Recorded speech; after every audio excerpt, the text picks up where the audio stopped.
नमस्कार दोस्तों, मैं अभिषेक शुक्ला आपके सामने लेके आ रहा हूँ मध्य प्रदेश का करंट।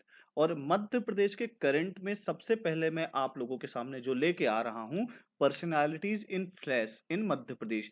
मध्य प्रदेश के चर्चित व्यक्तित्व जो चर्चा में हैं, मतलब हाल ही में जो लोग कहीं ना कहीं से चर्चा में आए होंगे, वो किस फॉर्म में आए होंगे, इस पे अपन देखेंगे, इस पे बात करेंगे। तो सबसे पहले देखिए, ये सीरीज है मध्य प्रदेश के चर्चित व्यक्तित्व। ठीक है, एक क्वेश्चन या दो क्वेश्चन यहाँ से जरूर आता है। तो हमें ये देखिए, मैं आपको बता दूं कि ये देखना है कि चर्चित व्यक्तित्व में सबसे पहले हम ये देखेंगे कि जिनका अभी हाल ही में निधन हुआ है और बहुत ज्यादा चर्चा में है, हमारे लिए इम्पोर्टेंट है वो, और उनके साथ जुड़ा हुआ जितना बैकग्राउंड है वो। किसी भी चीज में एक बात जरूर ध्यान रखिएगा कि एमपीपीएससी जब किसी भी चीज को पूछता है तो एक बात का ये ध्यान रखना है कि किसी भी चीज को कनेक्ट करके पूछता है। आज जो चर्चा में है वो आगे चल के क्वेश्चन बनेगा, हो सकता है उसकी ज्योग्राफी, उसकी पॉलिटी या उसके पीछे का कुछ और बैकग्राउंड। तो आइए सबसे पहले पहले व्यक्ति की बात करते हैं, ग्रुप कैप्टन वरुण सिंह। सबसे पहले मैं और आप सब मिलकर इनको श्रद्धांजलि अर्पित करते हैं।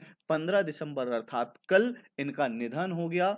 ये अपनी अंतिम सांस तक मातृभूमि के लिए सेवा देते रह गए और इनका निधन हो गया, जो हमारे देश और हमारे लिए एक बहुत बड़ा दुख का कारण है, या हमारे लिए एक बहुत बड़ा झटका है। क्योंकि सीडीएस जनरल बिपिन रावत के चॉपर क्रैश में सिर्फ एक ही व्यक्ति थे जो जिंदा बचे थे। 8 दिन तक ये जिंदगी और मौत के बीच संघर्ष करते रहे और वीर गति को प्राप्त हुए। कैप्टन वरुण सिंह चर्चा में इसलिए हैं क्योंकि ये भी ध्यान रखिएगा कि इनको शौर्य चक्र से सम्मानित किया गया। यहाँ पर देखिएगा, शौर्य चक्र 2001। शौर्य चक्र कब दिया जाता है इसकी मैं आपको चर्चा करूंगा। उसके पहले इनको शौर्य चक्र दिया क्यों गया? तेजस की सेफ लैंडिंग कराई थी इन्होंने। कहां पर? तेजस की सेफ लैंडिंग कराई थी। और ध्यान रखिएगा कि बहुत ज्यादा घनी आबादी का एरिया था, उससे दूर ले जाकर सेफ लैंडिंग कराई थी इन्होंने तेजस की, इसलिए शौर्य चक्र इन्हें दिया गया। और मैं आपको बता दूं कि अभी जब ये शहीद हुए हैं तो कौन सा चॉपर चला रहे थे, तो ध्यान रखिएगा यहाँ पे लिखा है MI-17V5 चॉपर जो चला रहे थे। आपको ये भी पता होना चाहिए कि कौन सा चॉपर था वो। तो MI-17V5 चॉपर था। और 8 दिसंबर की बात थी जिस दिन ये लोग शहीद हुए हैं। ये ध्यान रखिएगा, मतलब 14 के 14 लोग शहीद हो गए, उसमें से एक हमारे सीहोर के भी शहीद नायक थे। अब अगली बात देखिए, क्या हमको फोकस करना है कि ये चॉपर क्रैश कहाँ पे हुआ। ध्यान रखिएगा, कुन्नूर नीलगिरी पर्वत। तो नीलगिरी माउंटेन कहाँ है ये भी आपको ध्यान रखना है। और अगली बात ये ध्यान रखनी है कि नीलगिरी माउंटेन की सबसे ऊंची पीक कौन सी है। तो ध्यान रखिएगा कि जो डोडा बेटा है वो सबसे ऊंची पीक है किसकी? ध्यान रखिएगा, नीलगिरी माउंटेन की। ध्यान रखिएगा कि साउथ इंडिया की, दक्षिण भारत की दूसरी सबसे बड़ी चोटी है। सबसे बड़ी चोटी अन्नामुदी है, ये भी ध्यान रखिएगा। आपके पास ये बात जानकारी होनी चाहिए। अब मैंने आपको यहाँ पे बताया था कि इनको शौर्य चक्र मिला है, तो आइए मैं आपको शौर्य चक्र के बैकग्राउंड पे ले जाता हूँ। शौर्य चक्र दिया कब जाता है? देखिए, दो काल होते हैं हमारे पास। कितने काल होते हैं? दो काल। एक होता है युद्ध का काल, जब वॉर चल रहा होता है हमारा। और दूसरा जो होता है वो शांति काल होता है। शांति काल में भी रक्षा की जरूरत पड़ती है। तो शांति काल में जो हमारे लिए ध्यान रखिएगा कि जो हमें अवार्ड देते हैं हम अपने सैनिकों को, वो है अशोक चक्र, कीर्ति चक्र और शौर्य चक्र। ये तीन चीजें दी जाती हैं शांति काल में। तो एक बहुत बड़ा अवार्ड है शांति काल में शौर्य चक्र, जो हमने कैप्टन वरुण सिंह को 2021 में दिया था, और वो वीर गति को प्राप्त हुए। तो मध्य प्रदेश के अंदर हम क्यों पढ़ रहे हैं? हालांकि जन्म इनका कहाँ हुआ? देवरिया उत्तर प्रदेश में। यहाँ पे आप देखिए लिखा हुआ है देवरिया उत्तर प्रदेश। जहां मैं यहाँ पे कर्सर ला रहा हूं उसको ध्यान रखिएगा। बट जब इनका नेटिव प्लेस देवरिया उत्तर प्रदेश है, पर इनका परिवार आकर कहाँ बस गया है? भोपाल में। और इनके पिताजी कितने महान हैं, इस पर देखिए अभी यहाँ पे चर्चा इसलिए कर रहा हूं कि अभी उनका बयान आया कि हम इनका अंतिम संस्कार कहाँ करेंगे? बैरसिया में, बगरसिया में करेंगे, भोपाल में भदभदा में नहीं करेंगे, जिससे भीड़ ना हो, आमजन परेशान ना हो। ऐसे महान पिता को, ऐसे महान उनके पुत्र को हम सब श्रद्धांजलि अर्पित करते हैं। और कैप्टन वरुण सिंह का परिवार अब भोपाल में रहता है, इसलिए मध्य प्रदेश से संबंधित है, इसलिए हम इनका अध्ययन कर रहे हैं। इनको सत सत नमन है। कैप्टन हमारे सीडीएस बिपिन रावत पर मैं एक पूरा वीडियो भी बनाऊंगा, उसके बारे में एक-एक व्यक्ति के बारे में हम वहां चर्चा भी करेंगे। इसके लिए आप हमारे साथ बने रहिएगा और कैप्टन वरुण सिंह को श्रद्धांजलि देते हुए आगे बढ़ते हैं। अगला नाम है दीपक सिंह। दीपक सिंह रीवा जिले के हैं और ये ध्यान रखना है हमें कि गलवन घाटी में हमारे शहीद हैं दीपक सिंह। मध्य प्रदेश के गलवन वैली में चाइना से जो हमारी झड़प हुई थी, उसमें ध्यान रखिएगा एक बहुत महत्वपूर्ण रोल प्ले किया था दीपक सिंह। बिहार रेजिमेंट में थे, तो ये भी हमसे पूछा जा सकता है कि वो किस रेजिमेंट से बिलोंग करते थे, तो ये भी ध्यान रखना है कि बिहार रेजिमेंट से बिलोंग करते थे ये, और ये शहीद हो गए थे गलवन घाटी में।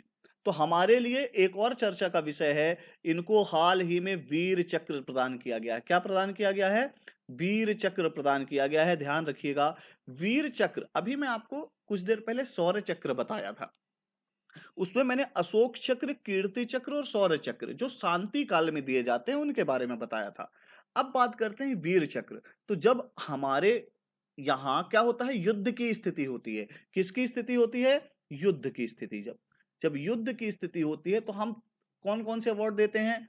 परमवीर चक्र देते हैं। क्या देते हैं? परमवीर चक्र। हिंदी इंग्लिश में परमवीर चक्र को परमवीर चक्र ही बोलेंगे।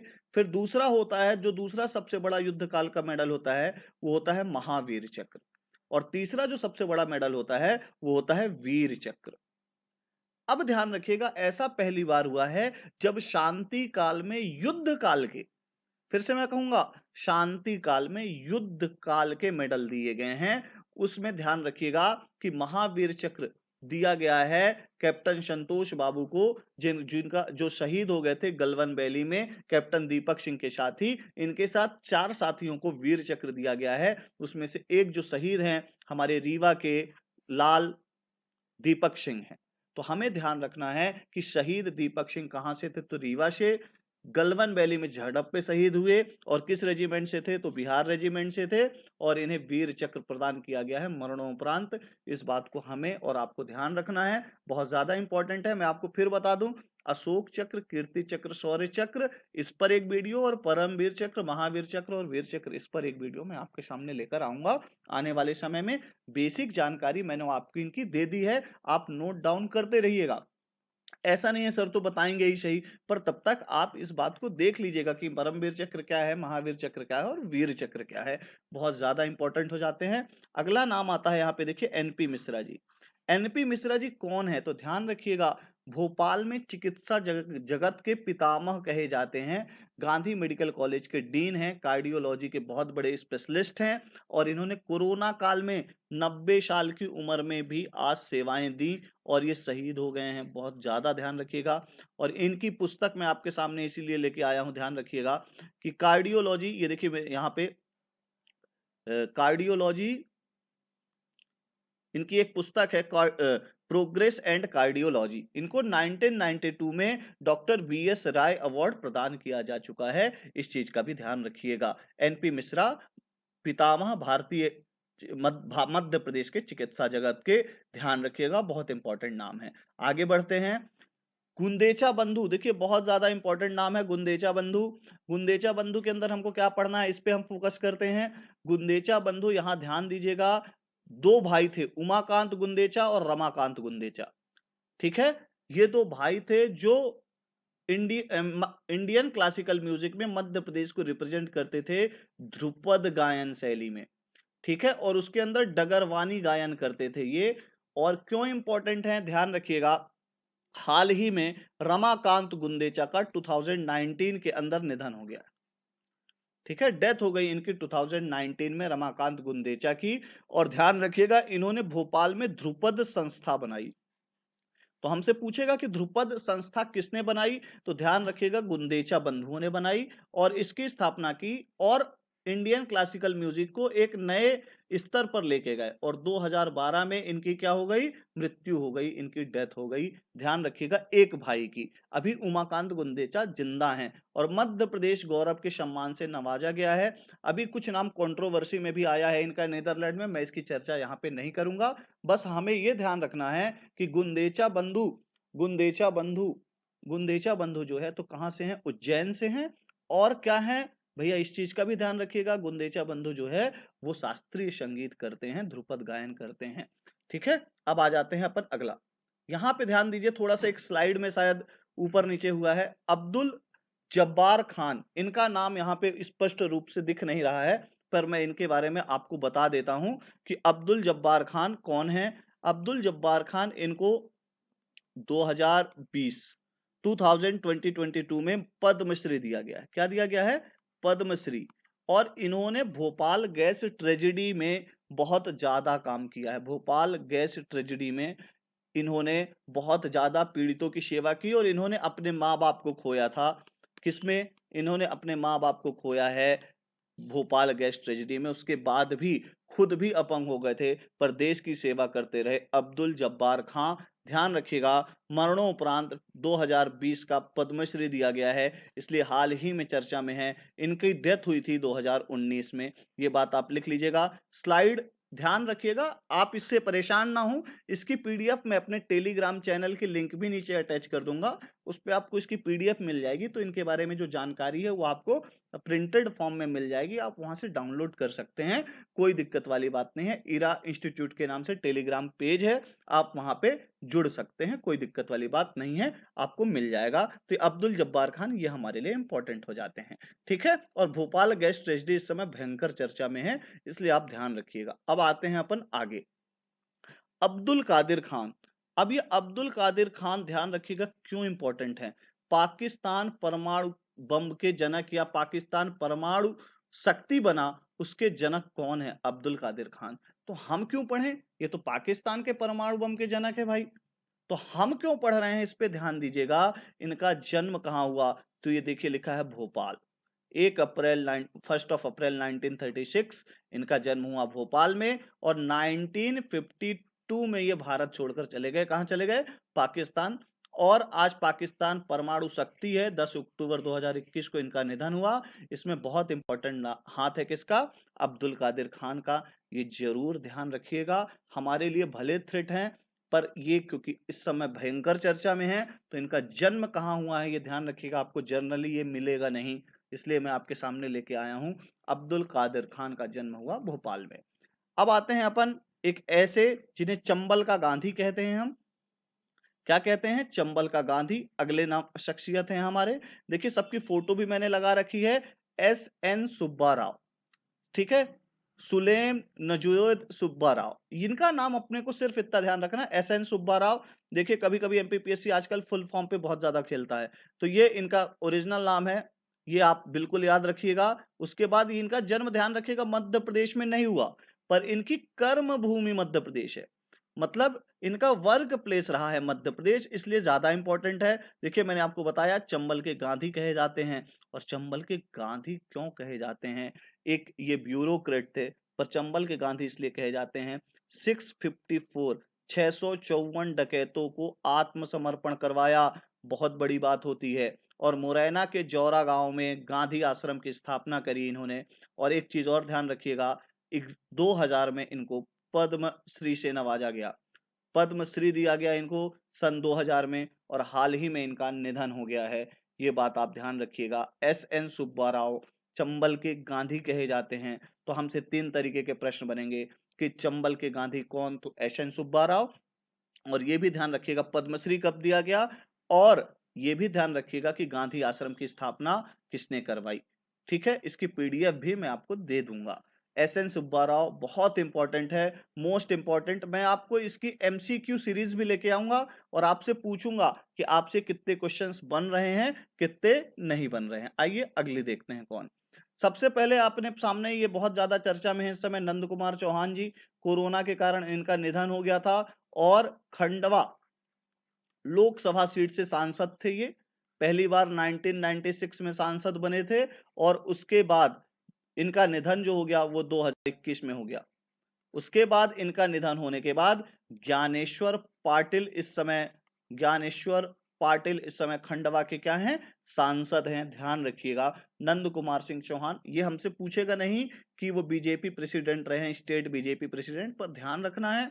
ये भी ध्यान रखिएगा इनका जन्म कहाँ हुआ है, तो बुरहानपुर में अभी इनका स्टैच्यू का लोकार्पण किया है अपने सीएम शिवराज सिंह चौहान ने, और खंडवा से ये सांसद रहे हैं। इनकी जगह अब बाई इलेक्शन में उपचुनाव अभी हाल ही में हुआ था, उसके लिए भी डिटेल आपको देखे हूँ। ज्ञानेश्वर पाटिल लगभग 60,000 वोटों से जीते और बीजेपी की फिर से जीत हुई। ज्ञानेश्वर पाटिल ध्यान रखिएगा सांसद खंडवा से अब हैं। नंद कुमार सिंह चौहान इनकी डेथ हो चुकी है, इनके कारण जो सीट खाली हुई उसमें ज्ञानेश्वर पाटिल आए। अब आते हैं अपन श्री ब्रिजेंद्र सिंह राठौर, एक बहुत बड़ा नाम। कांग्रेस के विधायक थे, पृथ्वीपुर निवाड़ी जो नया जिला बना है अपना वहां से थे। पृथ्वीपुर निवाड़ी से हैं ये, और ये ध्यान रखिएगा कमलनाथ सरकार में वाणिज्य कर मंत्री थे, यहाँ पे लिखा हुआ है वाणिज्य कर मंत्री थे, और इनकी डेथ हो गई। इसके कारण बाई इलेक्शन हुए कहाँ? पृथ्वीपुर में, ठीक है। और शिशुपाल यादव जो है वो जीत के आए हैं, वो बीजेपी से हैं, इनके बेटे लड़े थे और वो हार गए हैं, इस बात का भी ध्यान रखिएगा। ब्रिजेंद्र सिंह राठौर निवाड़ी किस सीट से थे? पृथ्वीपुर सीट से थे। ध्यान रखिएगा निवाड़ी जिले में दो ही सीट हैं, एक पृथ्वीपुर विधानसभा सीट, एक निवाड़ी विधानसभा सीट। तहसील तो 3 है, ओरछा, पृथ्वीपुर और निवाड़ी, बट विधानसभा सीट 2 ही हैं। ध्यान रखिएगा, एक निवाड़ी और एक पृथ्वीपुर। तो पृथ्वीपुर सीट खाली थी, कांग्रेस के पास थी, अब किसके पास है? बीजेपी के पास, ठीक है। और कौन जीता है? कांग्रेस के, बीजेपी के शिवपाल यादव। अब आगे बढ़ते हैं अपन। जुगल किशोर बागरी, ये सतना जिले से थे और ये भी बीजेपी के विधायक थे, और इनका भी कोरोना बीमारी के कारण 10 मई 2021 को निधन हो गया। और यहाँ पे रैगांव सीट जो बीजेपी की परंपरागत सीट थी, इस पे ध्यान रखिएगा कल्पना वर्मा जीती हैं, ये कांग्रेस से हैं, कल्पना वर्मा। तो ये एक मेंबर बढ़ गया, ध्यान रखिएगा कल्पना वर्मा के जीतने से। काहे में? विधानसभा में महिलाओं को रिप्रेजेंट करने वालों में से एक मेंबर बढ़ा, कौन? कल्पना वर्मा। ये किस पार्टी से हैं? कांग्रेस पार्टी से हैं, जो जीत के आई हैं। और सीट कौन सी है? रैगांव है, नोट डाउन करते जाइएगा, ठीक है। और किसके निधन से खाली हुई थी? तो जुगल किशोर बागरी के निधन से खाली हुई थी ये सीट। बाई इलेक्शन हुआ, कल्पना वर्मा जीत गई। अगले देखिए नीचे नाम है श्रीमती कलावती भूरिया, इनका निधन हो गया, ये भी कांग्रेस पार्टी से थी। जुगल किशोर बागरी किस पार्टी से थे? बीजेपी से। कलावती भूरिया किस पार्टी से थी? कांग्रेस पार्टी से थी, और इनका निधन हो गया। कांतिलाल भूरिया जी हैं, उनकी भतीजी थी ये। इनका निधन 24 अप्रैल 2021 कोरोना पेंडेमिक के कारण हुआ। और ये भी ध्यान रखिएगा कि इनकी जगह जो जीत के आई हैं वो हैं सुलोचना रावत। कौन जीत के आया है? ध्यान रखिएगा, सुलोचना रावत। बाई इलेक्शन में जोबट सीट कभी भी बीजेपी के पास नहीं रही, पहली बार है। सुलोचना रावत किस पार्टी से हैं? तो ध्यान रखिएगा किससे हैं? बीजेपी पार्टी से हैं। और सुलोचना रावत जो है अब विधायक हैं बीजेपी की जोबट विधानसभा से। ध्यान रखिएगा जोबट विधानसभा कहाँ है? तो ध्यान रखिएगा अलीराजपुर में। और आपको मैं एक बता दूं कि जोबट एक परियोजना भी है, आपको पता होना चाहिए, जोबट एक परियोजना है। और इस जोबट परियोजना का नाम क्या है? तो शहीद चंद्रशेखर आजाद परियोजना है। किस नदी में है? हथनी नदी में है। ज्योग्राफी के अंदर ये क्वेश्चन भी पूछा जा सकता है, जिसको नहीं पता हो तो ये ध्यान रखिएगा किस नदी में है? हथनी नदी में जोबट परियोजना, शहीद चंद्रशेखर आजाद परियोजना के नाम से भी जानते हैं। इंपॉर्टेंट क्या है, ये बुक्स में गलत दिया रहता है, धार डिस्ट्रिक्ट दिया रहता है। जोबट परियोजना अलीराजपुर में ही है, ध्यान रखिएगा। और जोबट से जीती हैं सुलोचना रावत। तो देखिए 2 महिला विधायक हो गई। तो एक बार एमपीपीएससी ने क्वेश्चन पूछ लिया था कि मध्य प्रदेश की विधानसभा में कितनी महिलाएं हैं, ठीक है। तो अब मैं आप लोगों को यहाँ पे इसीलिए पूरी लिस्ट ले आया हूं, ध्यान रखिएगा। विधानसभा की वेबसाइट से डाउनलोड की है महिला सदस्य। और कौन सी लोग विधानसभा चल रही है? तो पंचादश विधानसभा, मतलब 15वीं विधानसभा चल रही है। विधानसभा की वेबसाइट से डाउनलोड किया है कि कितनी महिला विधायक इस समय वर्तमान में है। और इन महिला विधायकों की संख्या 2018 में पूछ ली थी, ध्यान रखिएगा, ठीक है। तो इस बार भी पूछ सकता है, तो मैंने इसीलिए उसको डाउनलोड करके आपके सामने रख दिया। देखिए यहाँ पे 6 दिए हैं, फिर ये 10 और 13 और 20 और 21। तो महिला विधायकों की संख्या कितनी है मध्य प्रदेश विधानसभा में? ये प्रश्न आपसे पूछे तो ये आपको ऑथेंटिक वेबसाइट से मैं आपको बता रहा हूं कि विधानसभा में टोटल कितनी महिलाएं हैं? 21 महिलाएं हैं। सबके नाम है, पीडीएफ में आपको मिल जाएंगे, आपके पास मिलेंगे, बिल्कुल टेंशन ना लें। टेलीग्राम चैनल में ये ध्यान रखिएगा, ठीक है। चलिए आगे बढ़ते हैं। लक्ष्मीकांत शर्मा, ये मध्य प्रदेश में बीजेपी गवर्नमेंट थी, उसमें शिक्षा मंत्री थे और व्यापम घोटाले से इनका नाम जुड़ा था और इनका निधन हो गया कोरोना महामारी के कारण 2021 में। लक्ष्मीकांत शर्मा, तो ध्यान रखिएगा, पूर्व शिक्षा मंत्री हैं, भारतीय जनता पार्टी से जुड़े हुए हैं, 2021 में इनका निधन हो गया। बस इतनी सी बात इनके बारे में ध्यान रखना है। प्रभु जोशी बहुत इंपॉर्टेंट नाम है, 4 मई 2021 को इनका निधन हुआ और ये क्या है ध्यान रखिएगा, चित्रकार, कहानीकार, संपादक, आकाशवाणी के अधिकारी थे, टेलीफिल्म चलती थी वो उसको डायरेक्ट भी करते थे। ठीक है, तो प्रभु जोशी आपसे पूछा जा सकता है कि किससे संबंधित हैं, तो या तो आकाशवाणी, या तो चित्रकार, कहानीकार, संपादक। तो ऐसे जब क्वेश्चन आए तो ये ध्यान रखिएगा, आपसे पूछेगा निम्न में से किस क्षेत्र से संबंधित नहीं है। तो जब आपको पता है कि किस किस क्षेत्र से संबंधित हैं तो आप नहीं वाला एलिमिनेट कर लेंगे। प्रभु जोशी का नाम आप जरूर याद रखिएगा। ठीक है, चलिए आते हैं आगे। ये हैं राजेंद्र तिवारी जी। नई दुनिया पेपर आता है, हम आप सब पढ़ते हैं। नई दुनिया के प्रबंध संपादक थे, मतलब ये क्या थे, नई दुनिया के होल सोल थे राजेंद्र तिवारी जी। इनका निधन 27 मई 2020 में हो गया है। इतनी सी बात ध्यान रखना है, पत्रकारिता में थे ये। एक नाम और आएगा हमारे 16वें, राजेंद्र तिवारी नाम से ही एक नाम और आएगा। कौन है वो, हमारे 16वें राज्य महाधिवक्ता। 16वें राज्य महाधिवक्ता, एडवोकेट जनरल इंग्लिश में बोलते हैं। ठीक है, और कहां दिया है एडवोकेट जनरल, तो आर्टिकल 165 में दिया है, ध्यान रखिएगा। एडवोकेट जनरल की बात, स्टेट एडवोकेट जनरल की बात 165 में की गई है। और राजेंद्र तिवारी उनका भी नाम था, उनकी डेथ हुई थी 2019 में। ठीक है, कमलनाथ सरकार में वो क्या थे, मध्य प्रदेश के राज्य महाधिवक्ता थे, स्टेट एडवोकेट जनरल थे। और ये राजेंद्र तिवारी नई दुनिया के संपादक हैं। दोनों में डिफरेंशिएट करिएगा, एक मत कर दीजिएगा, नहीं तो गलत हो जाएगा। ठीक है, आगे आ जाइए। राजकुमार केशरवानी जी, इनका 1950 में जन्म हुआ और भोपाल गैस कांड, ये पत्रकार थे, बेसिकली थे तो खेल पत्रकार। पर देखिए मैं आपको बताता हूँ, भोपाल गैस ट्रेजेडी के 2.5 साल पहले इन्होंने ये बता दिया था कि यहाँ पे जो सिक्योरिटी कंसर्न है उनको प्रॉपर तरीके से नहीं देखा जा रहा है, सिक्योरिटी पे ध्यान देना है, नहीं तो गैस लीक हो सकती है। और ठीक इनके ये यूनियन कार्बाइड के बारे में बताने के ठीक 2.5 साल बाद भोपाल गैस ट्रेजेडी हुई, और जिसे शायद हम और आप कभी नहीं भूलेंगे। और इनका भी हाल ही में निधन हुआ है, इसलिए इंपॉर्टेंट हो जाते हैं। किससे संबंधित हैं, तो ध्यान रखिएगा, ये खेल पत्रकार थे। ठीक है, आइए आगे बढ़ते हैं। राहत इंदौरी, शायद कोई युवा ऐसा होगा जो राहत इंदौरी को नहीं जानता होगा, क्योंकि इनका जन्म इंदौर में हुआ, पले बड़े इंदौर में, इसलिए इनके नाम में आ गया क्या, राहत इंदौरी। मशहूर शायर हैं राहत इंदौरी। 11 अगस्त 2020 को इनका निधन हुआ है। ध्यान रखिएगा, उर्दू के बहुत बड़े शायर। ठीक है, इनकी शायरी हर एक युवा सुनता है, तो हमारे लिए इंपॉर्टेंट हो जाता है। बहुत सारी मूवियों में इन्होंने गाना लिखा है, तो हिंदी फिल्म में गीतकार थे और हिंदू उर्दू के शायर थे राहत इंदौरी। ध्यान रखिएगा, इंदौर को एक नया मंच शायर के क्षेत्र, शायरी के क्षेत्र में दिया राहत इंदौरी ने। तो राहत इंदौरी का नाम हमें और आपको सबको पता होना चाहिए, ये बिल्कुल ध्यान रखिएगा, बहुत इंपॉर्टेंट नाम है राहत इंदौरी। इनका निधन हो चुका है, आपसे पूछ सकता है। और ये भी ध्यान रखिएगा, अपना डीएवी भी है ना, ये डीएवी भी, इसमें ये प्रोफेसर भी थे। ठीक है, किसके, उर्दू के प्रोफेसर थे ये। ठीक है, तो इतनी बात आप ध्यान रखिएगा। अब आते हैं अपन बीजी जोशी।